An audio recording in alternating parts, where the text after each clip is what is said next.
और अब सीधे लिए चलते हैं आपको पटना, जहां बीजेपी और जेडीयू संयुक्त प्रेस कॉन्फ्रेंस कर रही है एमएलसी चुनाव को लेकर। कैबिनेट शिक्षा मंत्री श्री विजय चौधरी जी,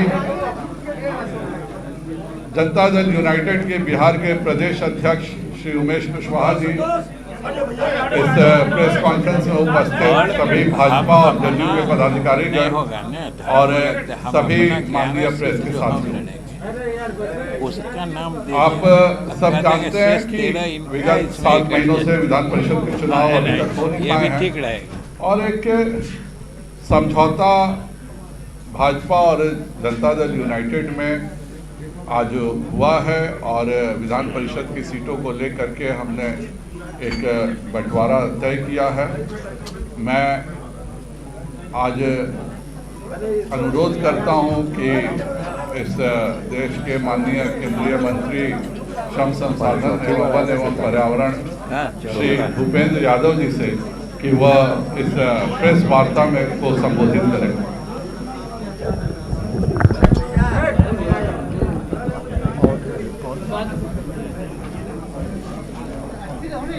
आज की पत्रकार वार्ता में उपस्थित प्रदेश के उप मुख्यमंत्री माननीय तारकिशोर प्रसाद जी, भारतीय जनता पार्टी के प्रदेश अध्यक्ष सम्मानीय डॉक्टर संजय जायसवाल जी, बिहार के वरिष्ठ नेता और इस सरकार में शिक्षा मंत्री और संसदीय कार्य मंत्री सम्मान्य विजय चौधरी जी, जनता दल यूनाइटेड के हमारे प्रदेश अध्यक्ष सम्मान्य भाई उमेश कुशवाहा जी, पत्रकार बंधुओं, भारतीय जनता पार्टी और जनता दल यूनाइटेड की सरकार विगत 4 विधानसभा चुनाव में लगातार जनता का आशीर्वाद लेकर के बिहार की सेवा में कार्य कर रही है। इस शासन की प्रक्रिया में बिहार की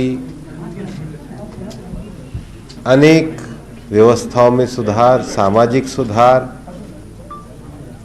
बिहार के विकास को आगे बढ़ाने के लिए माननीय नीतीश कुमार जी के नेतृत्व में हमारी सरकार पूरी तरीके से प्रतिबद्धता के साथ कार्य करती रही है। दोनों दल आपस में एक दूसरे को सम्मान देते हुए और एक ही मिशन के नाते कि बिहार में सबका साथ सबका विकास के लक्ष्य को आगे बढ़े, लगातार निरंतर विगत 16 वर्षों से माननीय मुख्यमंत्री जी के नेतृत्व में लगे हुए हैं। केंद्र में माननीय प्रधानमंत्री जी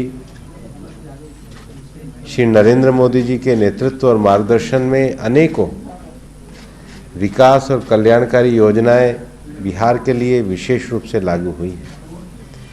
आज सुबह भी मैं केंद्र सरकार के श्रम विभाग के द्वारा बने हुए ईएसआईसी के अस्पताल जो और मेडिकल कॉलेज जो बिहटा में स्थापित किया गया और जिसका शीघ्र ही आने वाले समय में उसका उद्घाटन करने गया था और आज उसके उद्घाटन होगा, उसका आज मैं निरीक्षण करने गया था।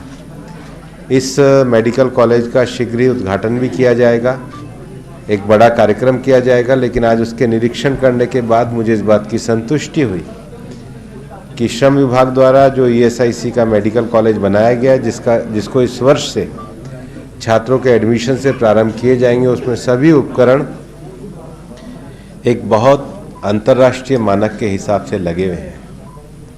आज हमारी माननीय मुख्यमंत्री श्री नीतीश कुमार जी से वार्ता हुई और आने वाले समय विधान परिषद के चुनाव में दोनों दल मिलकर के चुनाव लड़ेंगे।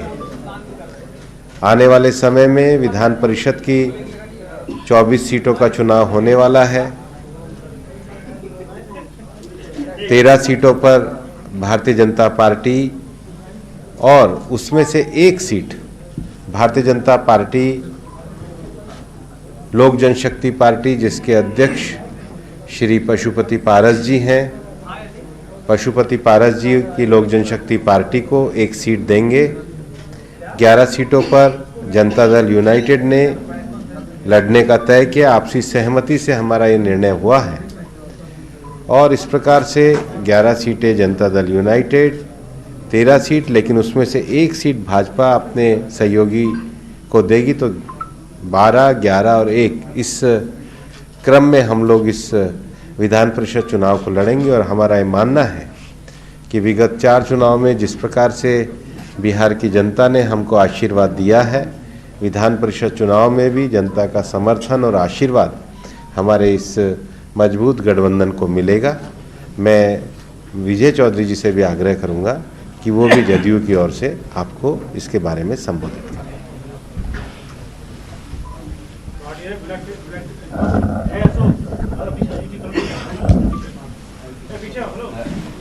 माननीय केंद्रीय मंत्री एवं भारतीय जनता पार्टी के वरिष्ठ नेता आदरणीय श्री भूपेंद्र यादव जी, बिहार के उप मुख्यमंत्री श्री तारकिशोर प्रसाद जी, भाजपा के प्रदेश अध्यक्ष और सांसद श्री संजय जायसवाल जी, जनता दल यू के प्रदेश अध्यक्ष श्री उमेश कुशवाहा जी और यहाँ उपस्थित सभी पत्रकार मित्रों, सबसे तो पहले आप तमाम लोगों के साथ हम भूपेंद्र जी का भी स्वागत करना चाहते हैं, जो कि दिल्ली से विशेष रूप से गठबंधन और भाजपा जदयू की आपसी सहमति और समझदारी कैसे बनी रहे, इसके लिए इन्होंने अपना समय निकालकर यहाँ पधारने की जहमत उठाई है। इसके लिए हम इनको भी धन्यवाद देते हैं और आभार प्रकट करते हैं। मूल बातें हमारे भूपेंद्र बाबू ने आपको बता दी हैं कि किस ढंग से पिछले 16 वर्षों में नीतीश कुमार जी के नेतृत्व में यहाँ सरकार लगातार काम कर रही है एनडीए की, और उसका जो असर है आम लोगों पर या उसकी जो सराहना है, इसका सीधा जागता प्रमाण है कि चौथी बार, ऐसा विरले ही होता है कि एक ही नेता के नेतृत्व में चौथी बार लगातार सरकार बने। ऐसा कम होता है, कम प्रदेशों में होता है।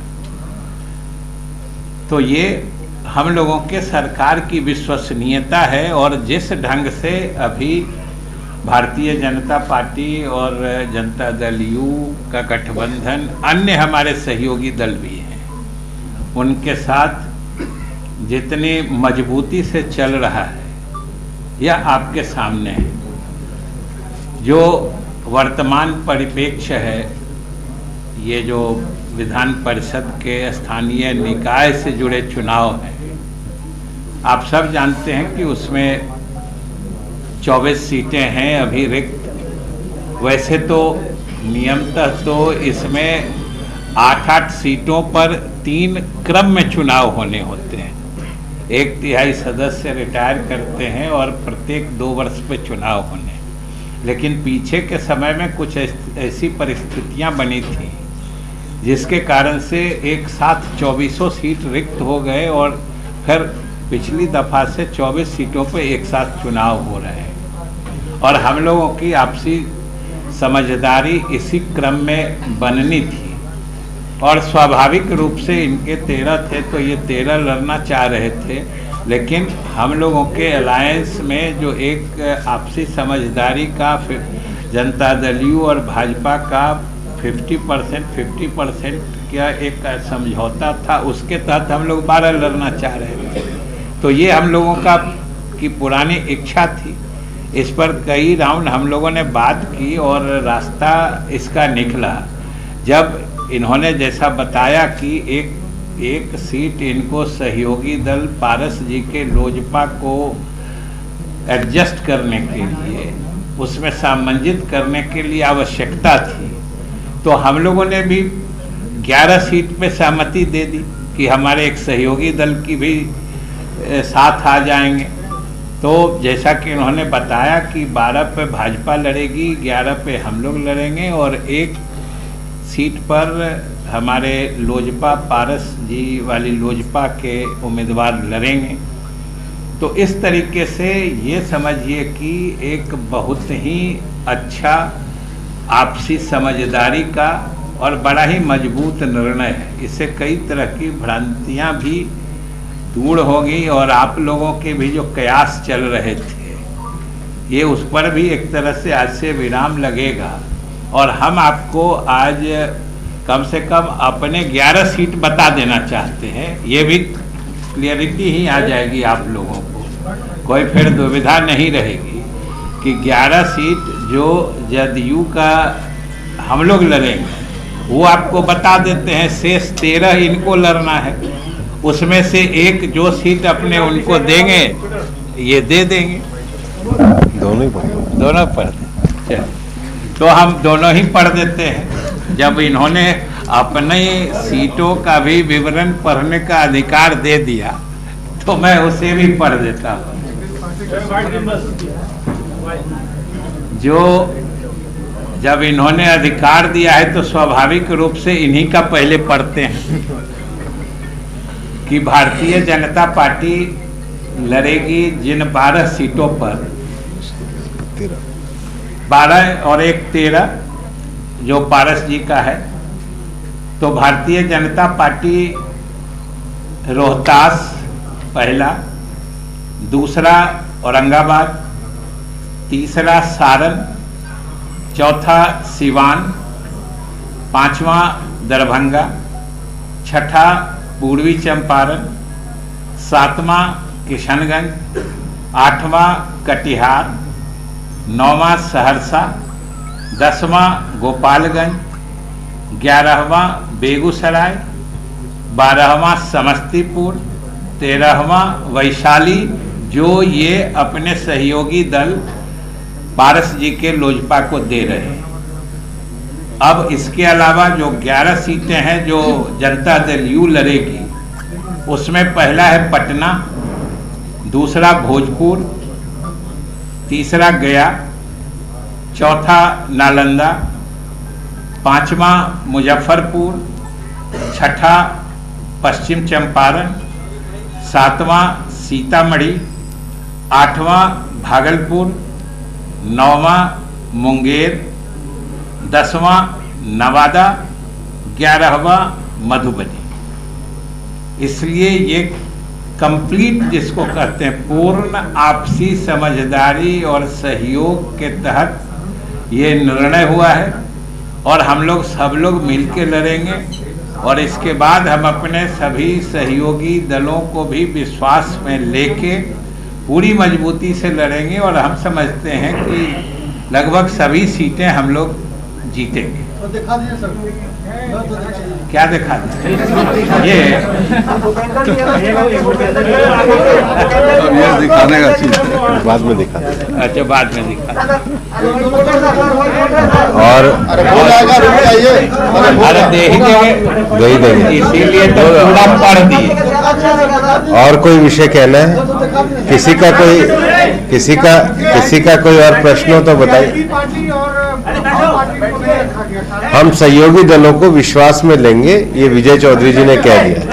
हमने इसीलिए शुरू में ही कह दिया क्योंकि मुझे पूरी उम्मीद थी कि आप ये प्रश्न पूछिएगा। हमने कह दिया कि ये भाजपा और जदयू का समझौता हो चुका है और हम लोग अपने अपने सहयोगी दलों को भी विश्वास में लेंगे। सीट देके विश्वास में लेंगे, विश्वास में लेंगे। हमने विश्वास में लेंगे कह दिया ना, चलिए। ये तो हमारे विश्वास पर निर्भर करता है ना। जी, सैनी ने कहा कि अगर सीट नहीं मिलता है तो 2400 सीट पर हम लोग चुनाव लड़ेंगे। हम विश्वास में लेंगे।